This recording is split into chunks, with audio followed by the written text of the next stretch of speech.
பார்த்தீங்கன்னா Sun டைரக்டரோட setup box இருக்குது. இதில் பார்த்தீங்கன்னா நம்ம வந்துட்டு 3.5mm ஜாக் தான் பார்த்தீங்கன்னா யூஸ் பண்ணி ஏவி அவுட்புட் எடுக்கிற மாதிரி இருக்கும். நம்மக்கிட்ட பார்த்தீங்கன்னா அந்த கேபிள் இல்லை அப்படின்னா என்ன பண்ணுறது அப்படின்னு யோசிப்பீங்க. நான் ஒரு சிம்பிளான ஸ்டெப் வச்சுருக்கேன். அதாவது நம்ம ஏர்ஃபோனுக்குலாம் பார்த்தீங்கன்னா 3.5mm ஜாக் தான் யூஸ் பண்ணுவோம். இதை வச்சு பார்த்தீங்கன்னா நம்ம வந்துட்டு இதை வந்துட்டு ஏவி கேபிளாக மாற்றிட்டோம் அப்படின்னா நம்ம பார்த்தீங்கன்னா ஈஸியாக வந்துட்டு டிவியில் கனெக்ட் பண்ணி டிவி பார்த்துக்கலாம். ஓகேங்களா? ஸோ அதுக்கு தான் பார்த்தீங்கன்னா நான் வந்துட்டு இதை ஃபீமேல் போட்டு பார்த்தீங்கன்னா இதை யூஸ் பண்ணியிருக்கேன். இந்த போட்டு வச்சு பார்த்தீங்கன்னா நான் வந்துட்டு எந்த ஒரு ஏவி கேபிளையும் பார்த்தீங்கன்னா கனெக்ட் பண்ணிக்க முடியும். ஓகேங்களா? இதை வந்துட்டு நான் எப்படி பண்ணேன் அப்படின்னு உங்களுக்கு ஃபுல் வீடியோவில் சொல்கிறேன். ஸோ இப்போ வாங்க வீடியோவில் போகலாம். ஓகே ஃப்ரெண்ட்ஸ், இப்போ பார்த்தீங்கன்னா நான் வந்துட்டு இந்த 3.5mm ஜாக் எடுத்துக்கிட்டோம். அதுக்கப்புறம் இந்த ஏவி கேபிளுக்கான கனெக்டர். ஓகேங்களா? இது பார்த்திங்கன்னா மேல் போர்ட்டு ஆர் ஃபீமேல் போர்ட்டுன்னு சொல்லுவாங்க. மேபி இதனோட கனெக்டிங் பண்ணுறதா பார்த்திங்கன்னா ஃபீமேல்னு நினைக்கிறேன். இது மேல். ஓகேங்களா? ஸோ மேல்னு வச்சுக்கலாம்.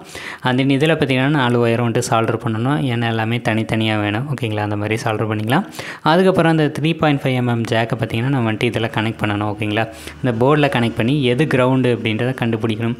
ஓகேங்களா? கிரவுண்டு வந்துட்டு ரெண்டுக்குமே காமனாக இருக்கும். ஸோ அப்படி இருக்கும்போது நாம் பார்த்திங்கன்னா அதுக்கான லைன் வந்துட்டு ஆடியோவும் தனியாக கண்டுபிடிச்சிக்கலாம், அதே சமயம் வீடியோவும் தனியாக கண்டுபிடிச்சிக்கலாம். ஸோ அதுக்காக பார்த்திங்கன்னா நான் வந்துட்டு கொஞ்சம் நேரம் பார்த்து எல்லாம் மல்டிமீட்டர் வச்சு செக் பண்ணதில் கிரவுண்டு பார்த்திங்கன்னா கண்டுபிடிச்சிட்டேன். ஓகேங்களா? லாஸ்ட்டு பின்னு தான் கிரவுண்டு. அதுக்கப்புறம் பார்த்திங்கன்னா நான் வந்துட்டு இதை சால்டர் பண்ணிக்கணும். சால்டர் பண்ணுறது பார்த்திங்கன்னா நான் வந்துட்டு 4 ஒயரையும் சால்டர் பண்ணி எடுத்துக்கலாம். ஓகே, இப்போ பார்த்திங்கன்னா 4 ஒயரையும் நான் சால்டர் பண்ணி எடுத்துக்கிட்டேன். சால்டர் பண்ணி எடுத்துகிட்டு நம்ம 3.5mm ஜாக்கில் பார்த்திங்கன்னா நமக்கு வந்துட்டு 4 ஒயர் பார்த்திங்கன்னா இருக்கும். அந்த 4 ஒயரையும் பார்த்திங்கன்னா கரெக்டாக கனெக்ட் பண்ணணும். இதுதான் மெயின் டாஸ்க் அப்படின்னு சொல்லுவாங்க. ஓகேங்களா? ஸோ வந்து இப்போ பார்த்திங்கன்னா நான் வந்துட்டு சால்டர் பண்ணேன். பட் அது ஒட்டவே இல்லை.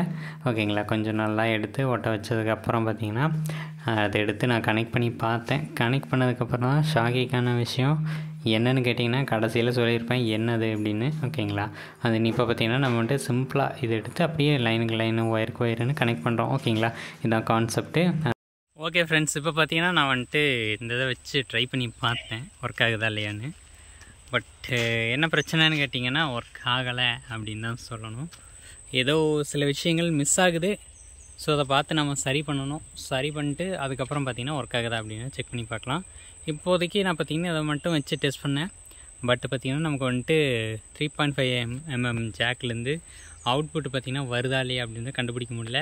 ஸோ வந்து நான் அதுக்கான கரெக்டான பின்னு வாங்கி போட்டு அதில் என்னெல்லாம் இருக்குது அப்படின்றலாம் டெஸ்ட் பண்ணி பார்த்துட்டு அதுக்கப்புறம் இதில் வந்துட்டு என்ன மாதிரி சேஞ்சஸ் பண்ண முடியும் அப்படின்லாம் பார்த்துட்டு இதை பார்த்திங்கன்னா திருப்பி நான் ட்ரை பண்ணுவேன் அப்படின்னு சொல்கிறேன். ஓகேங்களா? இந்த வீடியோவில் ஒரு சில விஷயங்கள் உங்களுக்கு தெரிஞ்சிருக்கும். புதுசாக ஏதாச்சும் லேர்ன் பண்ணியிருந்தீங்க அப்படின்னா ஒரு லைக்கை போட்டு அப்படியே நம்ம சேனலுக்கு சப்ஸ்கிரைப் பண்ணிடுங்க.